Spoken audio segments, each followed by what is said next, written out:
Tupo katika mwezi wa Shaaban na ni mwezi ambao tunatakiwa tufanye maandalizi kwa ajili ya mwezi mtukufu wa Ramadhan.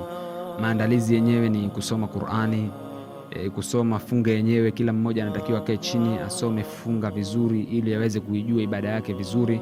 Lakini pia ni mwezi ambao tunatakiwa tufunge kwa wingi ili ikiingia Ramadhani iwe nafsi zetu, miili yetu tayari imeshazoea kuweza kufanya ibada hii. Lakini cha kusikitisha, kuna baadhi ya watu mwezi huu wanautumia kuandaa mambo ya kipuuzi, kuandaa michezo ya kipuuzi, karata, mabao na michezo mingine. Lakini kuna wengine ni content creator, huwa ana create content ambazo ni za kipuuzi, za kuchekesha watu katika mwezi mtukufu wa Ramadhani. Mtu kifika Ramadhani anaangalia vichekesho na mambo mengine ya kipuuzi. Haya mambo hayafai Uislamu. Mwenyezi Mungu anakataza. Muumini wa kweli ni yule muumini ambaye anapuuzia mambo ya kijinga. Mwenyezi Mungu anasema katika Qur'ani, walladhina hum 'anil lahwi mu'ridun, wale ambao kwa mambo ya kipuuzi wanakuwa wanayapuuzia, hawa ndio waumini wa kweli.